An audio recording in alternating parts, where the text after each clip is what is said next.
Hey, too. It wasn't until this season that I started to realize that people don't care what they do around you. They ask questions like, people wouldn't try you if you weren't a certain way. Let me be as frank as possible. People test the waters, test the waters to see certain approvals. Every human that I have ever known or interacted with was tested. Why are you being tested? They're trying to see how far you will allow them to go. Now, we are infinite beings, and being infinite means that I have to set boundaries for myself to make sure that when I know that I'm unlimited, that as I travel into new areas and expand my boundaries, that they're expanded in a way that's appropriate and not to allow myself to be taken advantage of, taken over, um, mistreated, or be more like it. For me, starting out, this is like my starting out journey, my starting over journey. I never wanted to work for other people. I always had this desire to work for myself. Now, I hear a lot of people say, okay, well, you want to work for yourself? Why don't you just do it? Let me be real with you. You have startup capital that has to be earned. So that may extend you out. Maybe I'm going to give you a projection of maybe 10 years work in a work atmosphere that's actually productive, actually gives you a revenue after paying expenses and living expenses, and you're able to save a substantial amount of money. A lot of the work environments that they're putting us in is stagnated. You have people that work with you that want to keep you in the trenches with them. They do not want you to grow. So I don't care how great you are on that job. I don't care how good you do the job. They want to keep you stagnated. They don't want you to grow. Your growth offends them. And I say this to everybody. Why does your growth offend them? They have their agendas. They have their own agendas. And I tell companies this all the time. Get rid of the person that you know isn't doing their job. The person that you know isn't doing their job, is creating hostile working environments for the ones that are. I can't tell you how many times you're going to go into work and you're going to do your job, and you have other people that won't do their jobs, and the ones that don't do their job is trying to get rid of you. The ones that are not working is trying to weed and seed you out because they want more people that are not working. Why? Maybe they're not for the company. So certain times when you see certain things, okay, now in today's society, you have a lot of people that are written up because they're verbalizing and vocalizing, hey, something's wrong here. This isn't logical. This is stupid. It doesn't make sense. What are you doing? And with them vocalizing how lack things are, a lot of times they're perceived as a negative person because of their perception of a situation. A lot of times they're dealing with people that may not be accepting of them. So those are hostile working environments as well because you know you want to get along well with your coworkers. To be totally honest with you, that's part of the reason why I really never really want to work for people. The moment God opens a door, and trust me, I believe that God is moving. The moment God begins to open a door and I no longer have to work for anybody, I'm using it. I will not. When I say will not, I mean I will not ever work for somebody again after working for myself, hopefully. Only way I would do it if financially I'm just indigent and have no other choice. Other than that, it would never happen. When I say the running of companies, you have people that are great managers nowadays too, still have great managers. But the question now comes, okay, even with you having great managers, what about the lack of workers or the worker not being consistent? The manager not being able to be as attentive to employees, which give them the attitude that basically we can destroy the company because a manager has a certain amount of duties to do as well as the employees under that manager. And I feel like if I'm going to work under a person, I was always taught before you can lead, you must follow. So this is the thing. When I'm working up under my managers, I'm trying to be the best employee I can be. I don't want you to have to overshadow me. I don't want you to have to oversee me. You should not have to sit up there and basically be there holding my hands. You should be able to say, hey, this needs to be done. Have you been trained on it? If you have not been trained on it, let me train you on it. Let me make sure that you to proficiency. Once I see that you are at proficiency, I release. You're independent. You're on your own. You are sufficient, proficient, and you can do this on your own and gain independence. You do not need me to overshadow you. Do you know what's expected of you? Yes, you know what's expected of you because you have been trained on expectations. No one should have to overshadow you. In today's society, you can train to expectations. You can do all of this different stuff and give them their independence. Some of them, and when I say some of them, don't care.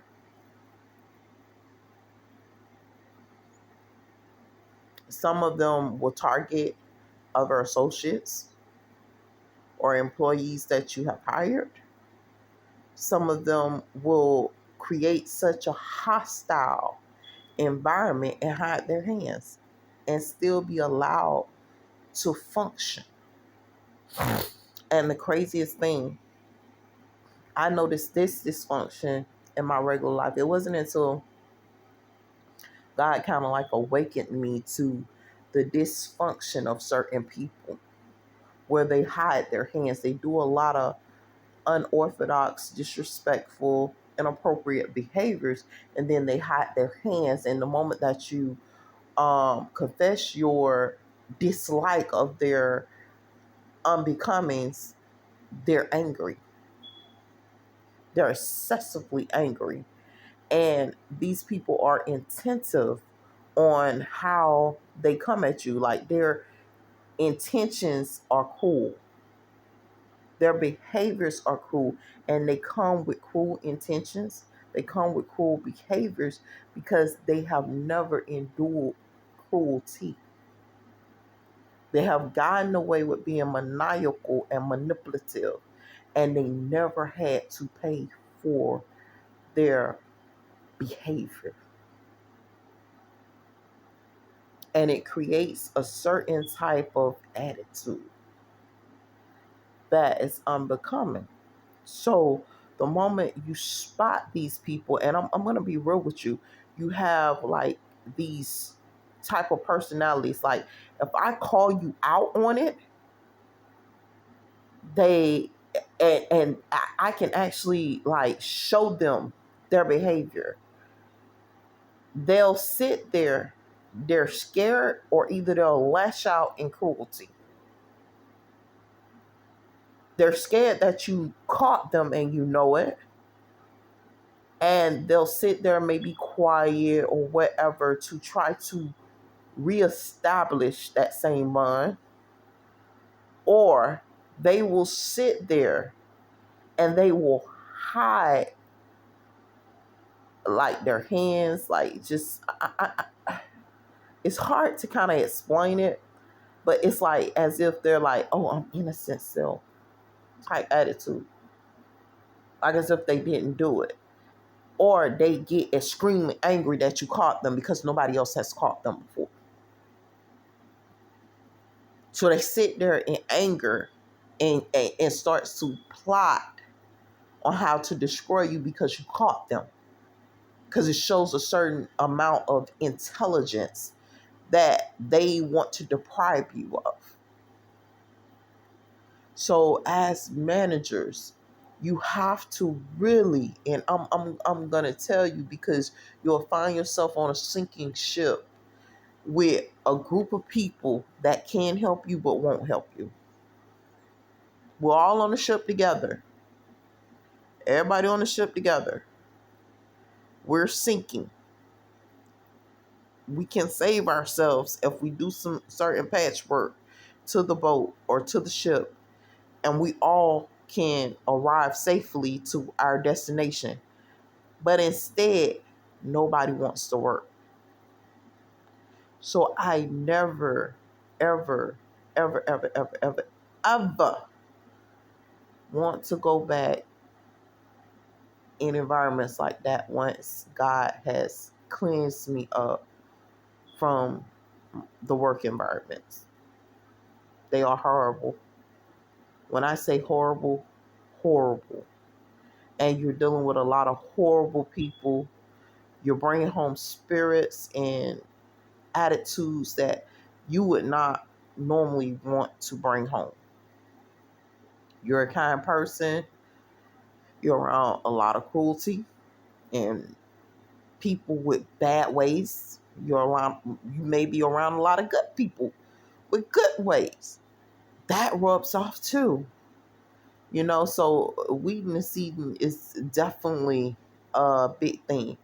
Um, Personalities. I love people with great personalities. That's not something that's just given to a lot of people. A lot of people have to develop it. Um, Knowing how to carry yourself on the job. Like, I love being respectful to my managers. One thing my managers must get used to is that I'm the type that will give a rebuttal. I'm going to give you a rebuttal. I'm not just going to let you walk around talking about you leading and you're looking like an idiot. That's as simple as I'm going to say it to you. That's as nice as it gets. As a manager, I need you to reflect what type of manager I will be. And I'm very strong as leadership. I need you strong as well. So if you're coming to me and something doesn't make sense, I'm going to tell you that. I'm going to say that doesn't make sense. Who taught you this? Who's teaching you this?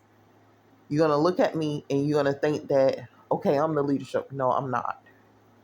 I'm not leadership. You're leadership. But I want you to think about the decisions that you're making and you're impeding on me. And you're putting on me as a burden. And if it does not make sense, I'm going to challenge you and tell you it does not make sense. What is the logic behind it?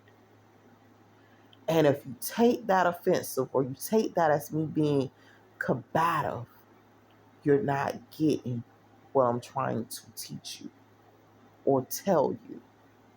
And because you're management, you're like, I'm all right. I know everything. It's going to go the way I want it to go. You will never reach your full potential because I'm the one who has to sit up there and do stupid stuff that you're not recognizing is illogic to me. It's not logical. It doesn't make sense. I hate doing stupid stuff. I don't want you using me like a circus clown to do stupid stuff. It's not gonna work. Now I'm gonna tell you, hey, manager, so and so, sweetheart, that does not make sense. They're using you or they're playing you. They're trying to get something out of you. They're manipulating you because we are dealing with a lot of maniacal employees in the workforce. Like they don't seem like the type to climb because they're such laid back, lazy people. I'm sorry to call it like that, but they're climbers and they're lazy climbers at that. And they'll never reach your full potential as a manager. So you have to be careful with them because you're going to lose with them if you follow some of these people ways of doing things. So I have to really be careful because there's so much going on. And a lot of times our managers can't receive it. Why can't you receive it? Let me tell you something. I'm the person that when they say, look, so and so about such and such manager, I'm the person 9 times out of 10 when you're not around may have to back you up and defend you. I'm not gonna defend an idiot. I'm gonna be real with you. I sit there quiet before I defend an idiot. But if I know that you're a real leader and they're talking crap or smack, I'm gonna say something. You're lucky to have that person. That person is a great person. But this is also part of the reason why I really don't want to be in the workforce. I really don't want to be in the trenches with certain people.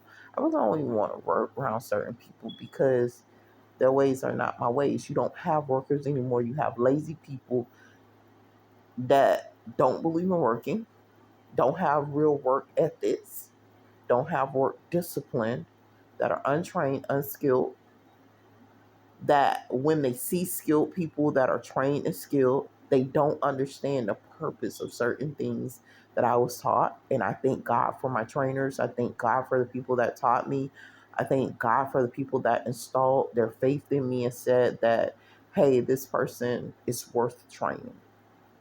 That's another thing. As managers, a lot of managers have to see that you're worth training before they even do anything with you. I can help you.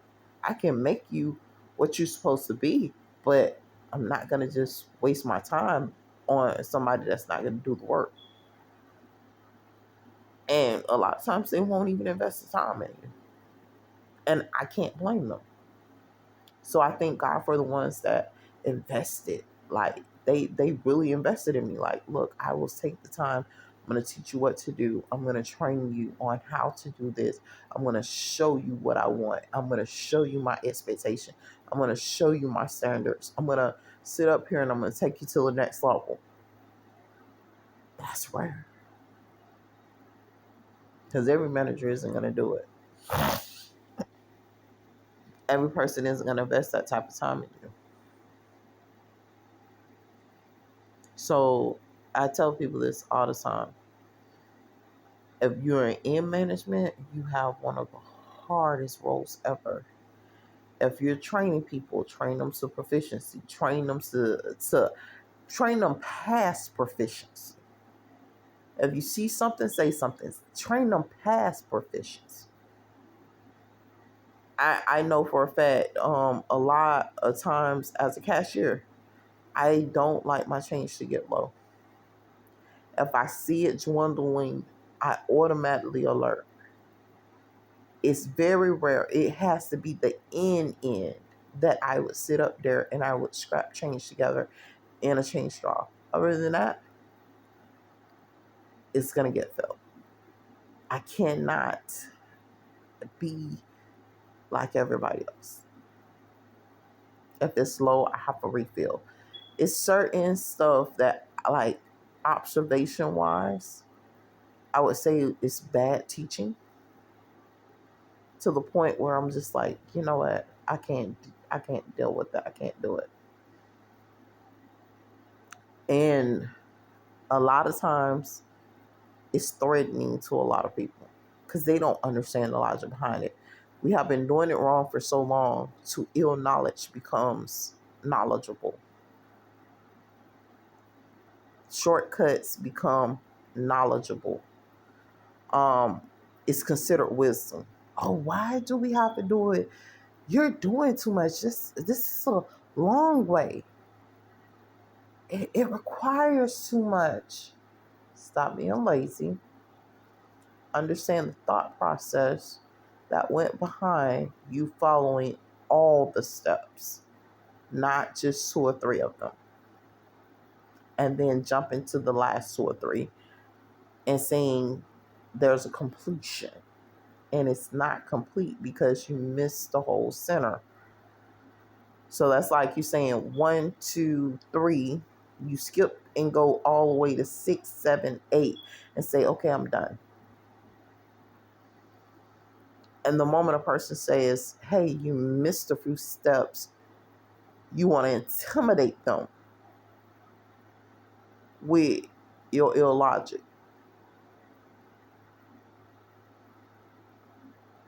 And it pisses me off every time. And at this point, because I'm not leadership, I'm not really even supposed to say anything. I'm just supposed to clear a check. And it irks my nerves. But what can I do? Anyway, those are my reasons why. And actually, there's a lot more that's added to it.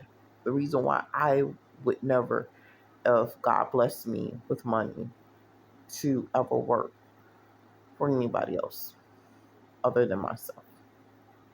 I can't stand lazy people. I don't like inconsistency. I love in strengthening my management team and those that are over me, but I will not be subject to stupidity because you're not thinking logical. And a lot of times it's taken as if insubordinate because you're not used to getting a rebuttal or feedback that praises you. Like, if you want to be praised, I'm not giving you praise.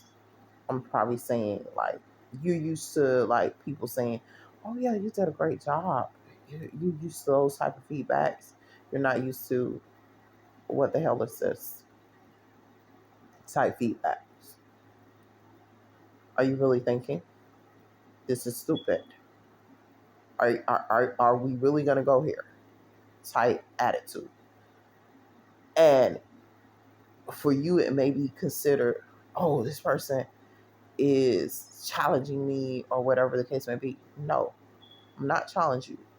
The person that challenged you is the one that came to you with that stupidity. They challenged your thought process, and you probably wasn't thinking clearly to say, hey, you challenged me mentally and insulted my intelligence. And we're in the wrong place for me to knock the hell out of you.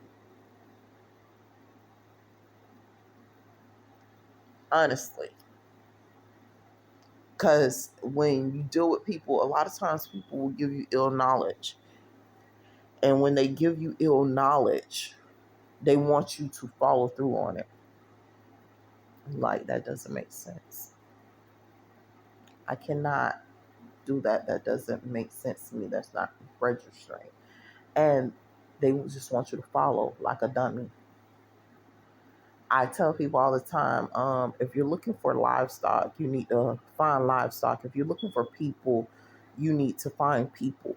People will always tell you, like real good people that care about you and want to see you succeed, they will always tell you where you're messing up at. I have had some managers be cruelly honest, and I had to do a self evaluation of myself and say, hey, let me reevaluate how am I approaching this? Do I really look like this? And then like reevaluate your day. I tell people this all the time. Reevaluate your day. Reevaluate your conduct.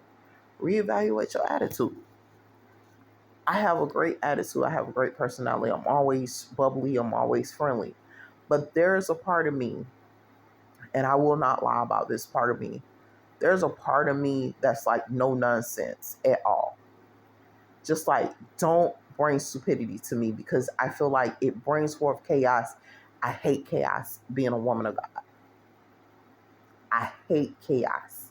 I love everything in order. I love everything on point. I love everything disciplined. And when a person comes to me undisciplined, all it does is aggravate me. I'm sorry.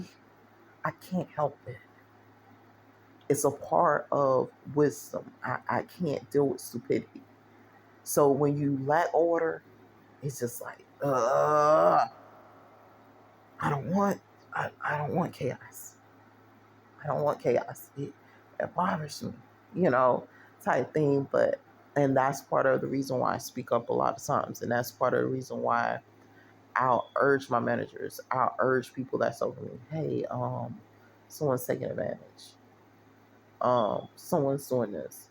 Be careful with yourself. You know, I will always try to look out for them because I know how it is in management. I have sat there and listened to associates say, I'm not working. I'm not doing nothing. I'm not gonna be bothered. I'm not being wore down by other people. Um, get over. And the whole time they smile up in management face and you know, smile with them and stuff like that, but they really don't mean them well. How many people are smiling up in your face, and when you look at their work is crappy? I'm gonna give you another one. I'm throwing this out there for managers everywhere, so that you kind of got like an idea of what to look for. Get from around them and just look at the camera. Do they work? Are they real workers? Or have you noticed them try to get over? Sit back, watch them on the cameras. Are they really working? Because sometimes that camera plays a little trick on you too, because you might think they're working, but they're not. Look at them. See what they really on. Know what you're looking at. Know how to come at them. There are a lot of people that try to take advantage and don't mean well. Hopefully these words encourage you guys. Hopefully it give you insight. I'm just telling you about me and my personality. I can't speak for anybody else, but I do know that I try to keep crappy people away from me. I try to keep people that don't have my best interests at heart away from me. And above all things, I tell people this: you get paid to do a job. Do your job. Do your job. You ain't gotta like me. We ain't gotta be besties. But you ain't gotta come at me sideways either. I have an order about myself. I'm a woman of order. I am a woman of discipline. Certain things I don't allow around me because of my order, because of my discipline, because of my training, because of how I want to be perceived as a person. Now, if you want everything to go all how this old pastor say, willy nilly, and pastors used to always say they want things to go all willy nilly and chaotic, I'm not the person you want. Honestly, that's part of the reason why I really don't want to be in the workforce anymore. I really want my own. Hopefully these words, give you insight that everybody's going through the same thing. One thing I will tell you, keep striving, keep doing what you got to do, save up your money. God's watching. Take care.